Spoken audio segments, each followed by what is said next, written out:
तो मेरे पास एक हैंड ग्रेनेड बचा हुआ था। मैंने अपना हैंड ग्रेनेड निकाला, उसकी पिन निकाल करके उसके ऊपर इस तरह से फेंका, तो कोट के अंदर जो हुड लगे हुए थे वो ग्रेनेड उसके हुड के अंदर जा गिरा। जब तक वो ग्रेनेड को निकाल पाता, ग्रेनेड तो फट गया, उसका यहाँ से पूरा सर उड़ा और हमारे ऊपर आकर के इस तरह से गिरा। उस ग्रेनेड के धमाके से जो बाकी पाकिस्तान के बचे सैनिक थे उनमें खलबली मची कि इनमें से कोई जिंदा है। कुछ बोले जिंदा नहीं, नीचे से रिइंफोर्समेंट आ गई। बस वही एक मौका था मेरे पास।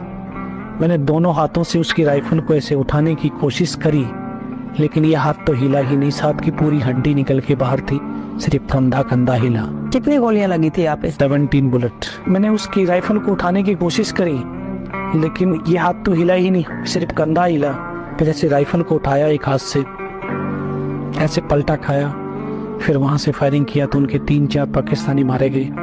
फिर इसी हाथ से पलटा खाया, दूसरे पत्थर से, तीसरे पत्थर से, 3-4 जगह से फायरिंग किया। तब उनको लगा कि यहाँ पे अकेला नहीं है, नीचे से रिइंफोर्समेंट आ गई है। फिर वहां से वो भाग खड़े, 4-5 मीटर तक खिसकता रेंगता फायर करता हुआ मैं उनके पीछे गया। 4-5 मीटर जाने के बाद देखता हूँ सामने तो उनका लंगर चल रहा है, उनके लिविंग टेंट लगे हुए हैं, वेपन की डिप्लॉयमेंट।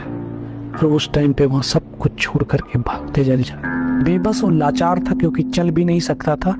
इस पैर की पूरी मसल्स निकल के बाहर थी और इस हाथ की पूरी हड्डी निकल के बाहर थी, लेकिन हताश नहीं, निराश नहीं। बहुत देर वहां पड़े रहने के बाद फिर दिमाग के अंदर फिर पागलपन छाया, योगेंद्र तुझे तो नीचे जाना है।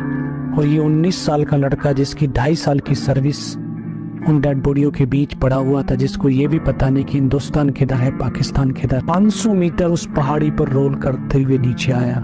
नीचे देखा तो मुझे मेरे साथी नजर आए, उनको आवाज दिया, वहां से मुझे उठा करके लेकर के गए।